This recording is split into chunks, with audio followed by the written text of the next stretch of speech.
Welcome back to middle education. Finally जिस video का बेसब्री से इंतजार था वो वीडियो अब आपके सामने है। वीडियो का नाम है बूस्टर डोज एंड फाइनली अब बूस्टर डोज आ चुका है, मतलब तबाही फिक्स है। तो तुम्हें क्या लगता था जो 4 सेट का क्वेश्चन पेपर अपलोड किया हूं कल मैंने, क्या उससे तबाही नहीं मचाओगे?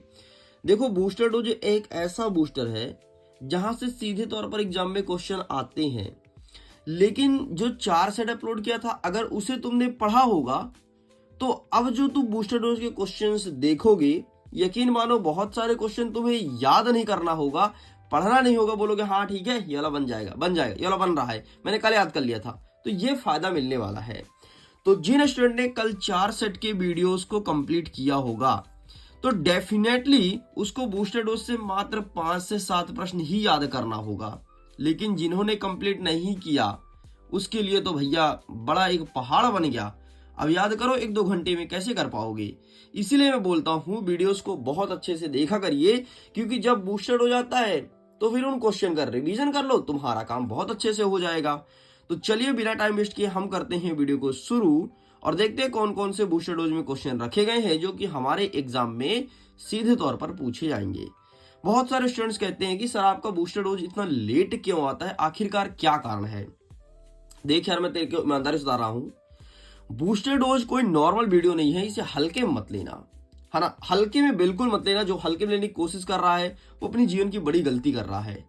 सीधे तौर पर बूस्टर डोज से क्वेश्चन आते हैं, अरे इवन गणित तक का एक अंक तक चेंज हो, जैसे मैंने बोला था -3 और 2, तो बूस्टर डोज में लिखा था, तो बूस्टर डोज के वही क्वेश्चन तुम्हारे एग्जाम में पटके हैं।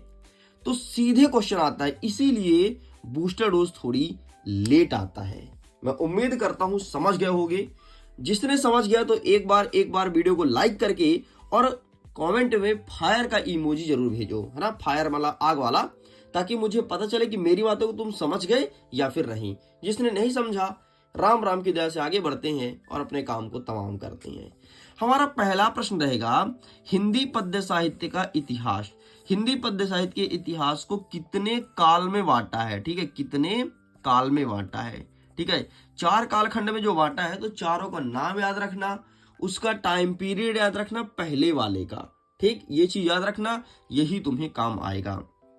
नेक्स्ट कह रहा है, रीतिकाल को श्रृंगार काल क्यों कहा जाता है और रीतिकाल की विशेषताएं। ध्यान से देख लो, रीतिकाल को श्रृंगार काल क्यों कहा जाता है, एक सेट का क्वेश्चन रहेगा 2 नंबर का। ठीक है, 2 नंबर का रहेगा। और श्रृंगार काल की रीतिकाल की विशेषताएं भी पूछेगा।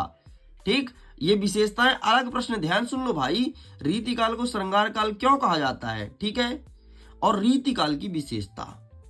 ठीक, मैंने यहीं पर लिख दिया। अब कौन लिखे यार, फिर से अलग से रीतिकाल की विशेषता लिखो, इतना कौन लिखे? तो ठीक है, स्लैश करके विशेषता मैं सोचा समझा दूंगा और उम्मीद करता हूं समझ भी आ गया होगा। नई कविता की विशेषताएं, ठीक है, कवि का नाम और रचना, नई कविता के कवि कौन है, ठीक है, इनकी रचनाएं कौन कौन सी है, ठीक, और इनकी विशेषताएं, ये चीज ध्यान रखना। नेक्स्ट कहता है कि उद्धव के व्यवहार की तुलना किन किन से की गई है। आखिरकार उद्धव के व्यवहार की तुलना किससे किससे हुई है, ये हमारे एग्जाम में देखने को मिलेगा। अच्छे से याद कर लीजिएगा, अच्छे से याद मतलब अच्छे से रट ही मारिएगा। नेक्स्ट कहता है, मर्यादा ना रही के माध्यम से कौन सी मर्यादा में रहने की बात की जा रही है ना। मर्यादा ना रही या फिर ना लही के माध्यम से किस मर्यादा में रहने की बात की जा रही है, ये हमारे एग्जाम में देखने को मिलेगा। नेक्स्ट कह रहा है कि गोपियों के अनुसार राजा का धर्म क्या होना चाहिए, है ना। गोपियों के अनुसार राजा का धर्म क्या होना चाहिए? गोपी क्या चाहती है कि राजा क्या करे? गोपी चाहती है राजा प्रजा का रक्षा करे, है ना, प्रजा की बातों को ध्यान से सुने, ऐसे गोपियों का कहना था। नेक्स्ट कहता है, परशुराम के क्रोध करने पर लक्ष्मण ने क्या तर्क बताया था? क्या कहा था कि भैया क्रोध नहीं करना चाहिए, है ना, कुछ तर्क दिया था ना, तो क्या तर्क बताया था, ये हमारे एग्जाम में देखने को मिलेगा। अब देखो, तुमको बहुत सारे क्वेश्चन याद नहीं करना पड़ेगा, जैसे ये उद्धव वाला याद नहीं करोगे, गोपी के अनुसार धर्म, ये कल सब हो चुका था। ठीक है, 10-5 प्रश्न है, बस वो पढ़ना है और तुम्हारा काम तमाम। इसीलिए वीडियो को देखा करिए। लेकिन आप तो बड़े मस्ती में थे कि सर मैथ का बूस्टर डोज का पूरा आया है, हिंदी का भी हम पढ़ेंगे, बाकी कुछ ना पढ़ेंगे। तो जय जय श्री राम, है ना, गलती कर दी बेटा, मत किया करो रे, मत किया करो। तुम्हारे लिए जब मैं रातों दिन मेहनत करता हूँ तो फिर तुम कमी क्यों करते हो? तुम्हें क्या, बढ़िया खटिया में सोए हो और बढ़िया तकिया लगाए हो, कंबल ओढ़ के और बढ़िया वीडियो देख रहे हो, क्या दिक्कत है तुम्हें, है ना। मम्मी बोले क्या कर रहे हो, सो रहे हो, बोल रहे नहीं मम्मी मिडिल एजुकेशन वाले भैया जिंदाबाद, पढ़ा रहे हैं, मैं पढ़ रहा हूँ। लक्ष्मण ने वीर योद्धा की क्या विशेषता बताई है, लक्ष्मण ने क्या कहा है वीर योद्धा के लिए, कल क्वेश्चन हो चुका था। नेक्स्ट कहता है राम लक्ष्मण परशुराम संवाद में क्या व्यंग नहीं थे, क्वेश्चन हो चुका है। अब बताओ कहाँ इतना मेहनत करना पड़ा है। कभी आत्मकथ्य लिखने से क्यों बचना है भैया, बनाना नहीं है। कभी आत्मकथ्य लिखने से क्यों बचना चाहता है, तो देखो कभी ये कहता था कि यार हमने जीवन में ऐसा कुछ उखाड़े नहीं है, हमने ऐसा कोई काम किया नहीं है कि हम आत्मकथा लिखे। आत्मकथा मतलब होती है कि अपनी कथा, आत्म मतलब स्वयं और कथा मतलब कहानी, स्वयं की कहानी लिखना। कभी कहता था हमने जीवन में ऐसा कुछ किया नहीं कि स्वयं कहानी लिखी, और हम लिख भी देंगे तो कौन पढ़ेगा हमारी कहानी, बस इसलिए कहीं बचना चाहता कि यार हमें नहीं लिखना। और इसके दोस्त कहते नहीं रे तू लिख, तू कवि बना है, तू लिख भाई लिख, ये सीन था। 13 नंबर कह रहा है कि स्मृति को पथेय बनाने से कवि का क्या आशय है। नेक्स्ट कहता है कि बादल किन किन अर्थों की ओर संकेत करता है, सब क्वेश्चन हो चुके हैं। नेक्स्ट आंख से फागुन की सुंदरता क्यों नहीं हट रही है, लो ये नया क्वेश्चन है। ठीक है, कवि के अनुसार फसल क्या है, ठीक है ये वाला क्वेश्चन देख लेना अच्छे से। नेक्स्ट कह रहा है कि संगतकार के माध्यम से कवि किस प्रकार के व्यक्तियों की ओर संकेत करना चाह रहा है, ये क्वेश्चन हो चुका है। मैंने बताया था गाना गा के संगतकार मतलब जो हमारे गाने के पीछे रहते हैं उन्हें संगतकार कहते हैं। ठीक है, ये क्वेश्चन तुम्हें पढ़ना था। अब आता है भैया तुम्हारा कवि परिचय। कवि परिचय में मात्र 3 लोग को, तुलसी जी को, सूर्यकांत को और सूरदास को। ठीक है, बस ये 3 पढ़ लियो, तुम्हारा काम हो जाएगा। देखना बहुत अच्छे से हो जाएगा, परेशान मत हो। आज तो तुम पेपर फोड़ दोगे।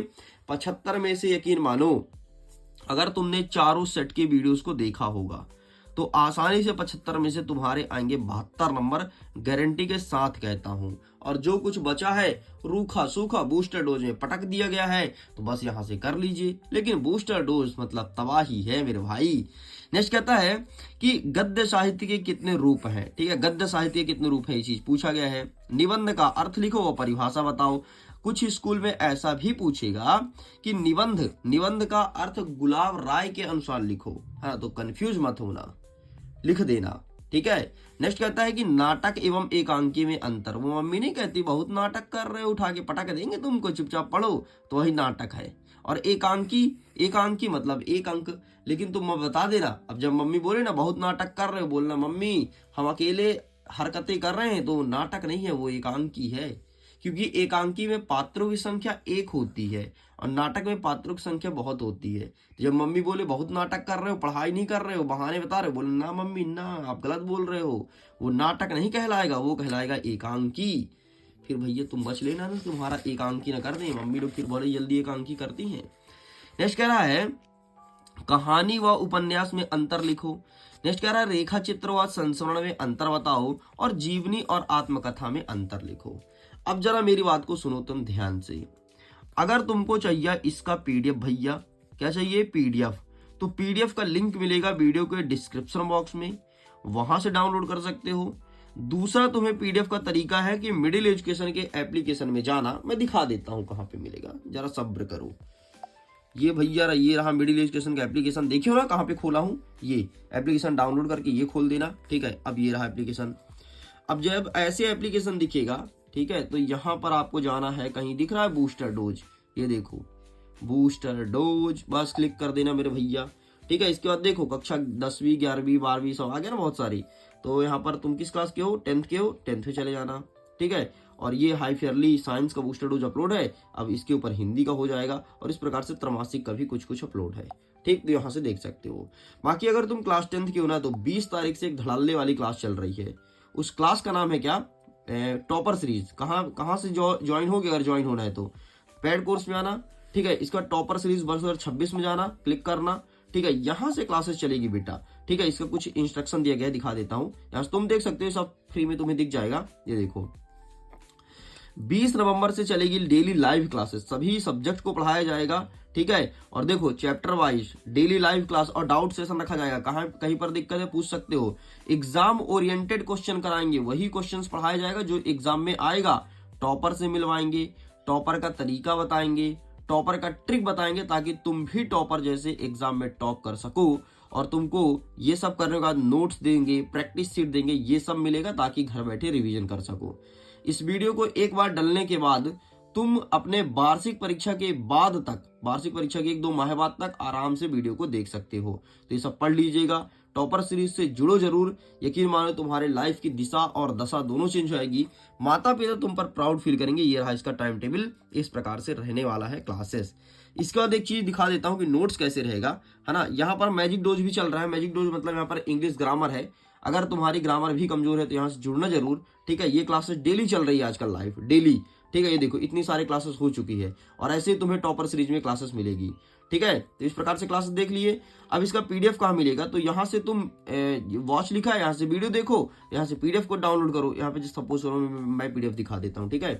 कोई भी पीडीएफ खोल लो यार, कोई भी, सब पीडीएफ, ये देखो ऐसे पीडीएफ तुमको मिलेगा है क्लास 10th का। मतलब तुम्हें ना तो नोट्स बनाना है ना कुछ करना है, सब कुछ मिलेगा। जो तुमने नहीं पढ़ा, छूट गया है, छुट्टी में कहीं चले गए थे, स्कूल में पढ़ा दिए हैं, कोचिंग नहीं गए, उस दिन तबीयत खराब थी, कुछ भी हो समस्या, कोई दिक्कत नहीं। अब फिर से एक बार क्लास 10th का सिलेबस कंप्लीट कराया जाएगा। अगर इंटरेस्टेड तो जुड़ना जरूर। हाँ, जुड़ने से पहले एक कोड लगाना ताकि पैसा कम हो जाए, है ना। कोड क्या है मैं बता देता हूँ। देखो वैसे कोर्स है आपका 499 रुपए का, लेकिन ये मत देना, ठीक है, मत देना मेरे भाई, क्यों दोगे पैसा। नेक्स्ट कहता है 399 रुपए, हाँ ये पे कर सकते हो। लेकिन इसमें अगर तुम्हें डिस्काउंट चाहिए कि सर हम डिस्काउंट थोड़ी दे दो सर, कुछ तो दे दो, हम तो आपके अच्छे स्टूडेंट हैं, ठीक है भाई। तो ये डिस्काउंट सिर्फ मेरी तरफ से मिल रहा है। अगर तुम कूपन लगाते हो TOP टॉप और 1010, अगर तुम कूपन कोड लगाते हो टॉप 10, तो इसका कोर्स का प्राइस आधा हो जाएगा सटैक से गिर के, ठीक है। तो फटाक से कोर्स को इनरोल कर लेना। आधा मतलब जितना ये रेट था ना, इसका आधा हो जाएगा। तो कोर्स को इनरोल कर लेना, फटाफट जुड़ जाना, फायदा उठाना। 20 नवंबर का डेट याद रखना, लाइव क्लासेस चलेगी और सब कुछ A to Z, एक पार्ट से लेकर के सभी विषय पढ़ाया जाएगा। एक विषय नहीं कि हिंदी में बस, नहीं, सभी सब्जेक्ट पढ़ाया जाएगा और हिंदी और अंग्रेजी दोनों भाषा में बताई जाएगी, सिखाई जाएगी। कॉपी लिखने का तरीका सब कुछ बताया जाएगा। तो इनरोल फटाफट करें, लिंक दिया है वीडियो के डिस्क्रिप्शन बॉक्स में। चलो, मूर्ति को देख करके लेखक के मन में कौन सी कमी खटकी, ये प्रश्न पूछा है। नेक्स्ट कहता है भगत की पुत्रवधू उन्हें अकेले क्यों नहीं छोड़ना चाहती थी, ठीक है। भगत की पुत्रवधू उन्हें अकेले क्यों नहीं छोड़ना चाहती थी। नेक्स्ट कह रहा है कि मनु भंडारी के व्यक्तित्व पर किन किन व्यक्तियों का प्रभाव पड़ा था, है ना। मनु भंडारी के व्यक्तित्व पर किन किन व्यक्तियों का प्रभाव पड़ा, ये हमारे एग्जाम में देखने को मिलेगा। नेक्स्ट कह रहा है कि शहनाई की दुनिया में ढुमराव क्या है, ठीक है। शहनाई की दुनिया में ढुमराव क्या है, किसे कहते हैं। बिस्मिल्लाह खां को शहनाई की मंगल ध्वनि का नायक क्यों कहा गया, ठीक, ये एग्जाम में देखने को मिलेगा। लेखक परिचय कौन कौन सा आएगा, राम वृक्ष बेनीपुरी, ठीक है, वैसे राम वृक्ष इनका नाम है। मनु भंडारी और यतीन्द्र मिश्र, ये आपको करना है। नेक्स्ट कहता है भोलानाथ अपने साथियों को देख करके सिसकना क्यों भूल जाता है। नेक्स्ट कहता है गंतोक को मेहनतकश बादशाहों का शहर क्यों कहा जाता है। संधि और समास में अंतर भी पूछेगा, ठीक है। मुहावरा पूछेगा, दो मेरे भाई मुहावरे आ रहे हैं, ठीक है। एंड इसे मैंने सेट पेपर में कवर किया है, सेट नंबर A और सेट नंबर B में 2 मुहावरे बताए गए हैं, तो वहां से प्लीज आप देख लीजिएगा। नेक्स्ट कहता है शब्द शक्ति को अच्छे से पढ़ लेना, अविधा, लक्षणा और व्यंजना, तीनों को अच्छे से कर लेना। अविधा, लक्षणा, व्यंजना आपकी परीक्षा में आएगा, 100% आएगा, पढ़ ही लेना प्लीज। नेक्स्ट कह रहा है काव्य की परिभाषा बताना है, काव्य क्या होता है। महाकाव्य और खंड काव्य में अंतर, या फिर महाकाव्य खंड काव्य में विशेषता पूछेगा। कुछ स्कूल में कैसे पूछ रहा है समझना, महाकाव्य की 2 विशेषता लिखो, ऐसे क्वेश्चन आ रहा है, ठीक है। कुछ जगह आ रहा है खंड काव्य की 2 विशेषताएं लिखो, ऐसे आ रहा, तो ये विशेषता देख लेना। रस में कौन कौन सा रस पढ़ना है, श्रृंगार रस, वीर रस, वात्सल्य रस, इनका परिभाषा और उदाहरण, ठीक, ये चीज देख लेना, परिभाषा और उदाहरण, श्रृंगार, वीर और वात्सल्य का, तो ये चीज देख लेना। यही तीनों में से कोई एक तुम्हारे एग्जाम में देखने को मिलेगा। चौपाई व दोहा छंद को परिभाषित करना है और पूछेगा अतिशयोक्ति अलंकार क्या होता है। चौपाई और दोहा को परिभाषित करो, साथ में अतिशयोक्ति अलंकार पूछे जाएगा हमारे एग्जाम में। नेक्स्ट अब देख लेते हैं एप्लीकेशन कौन सा आएगा। तो बड़े भाई के विवाह में सम्मिलित होने हेतु पत्र, वार्षिक परीक्षा की तैयारी के लिए पिता को पत्र, TC स्थानांतरण प्रमाण पत्र के लिए प्राचार्य को पत्र, लाउड स्पीकर को बंद कराने के लिए जिलाधीश को पत्र और मोहल्ले के सफाई के लिए एक पूछा जाएगा। तो कितने दिया हूं यहाँ पर, 5 दिया हूं, 1 2 3 4 5, 5 में से 3 आपका एप्लीकेशन है, 2 आपका लेटर है। ठीक है, तो ये प्रिपेयर करना है। इसके बाद ये रहा तुम्हारे सामने संवाद लेखन। ठीक है, एक पूछेगा, कुछ भी पूछेगा यार, सरल सा, मैंने सेट में बताया था। निबंध में मेरे प्रिय खेल और कंप्यूटर और विज्ञान, तीनों में से कोई एक पढ़ लेना, बस यही क्वेश्चन आएगा, इसके बाहर कुछ नहीं आएगा। तो बूस्टर डोज होता है कंप्लीट। वीडियो पसंद आया हो तो वीडियो को लाइक करिए और लास्ट में फायर का इमोजी जरूर भेजना। ठीक है, उस इमोजी से हमें पता चलेगा कि हाँ तुमने वाकई फायर किया है। और अगर तुम्हारे दिल की बातें कोई चीज है, कोई डाउट है, कुछ छूट गया है, कुछ कोई चीज समझ नहीं आ रहा है, मेरे से पूछ लो, मैं आपको वहीं पर उसका आंसर दे दूंगा। वीडियो को एंड करता हूँ। Thanks for watching, bye.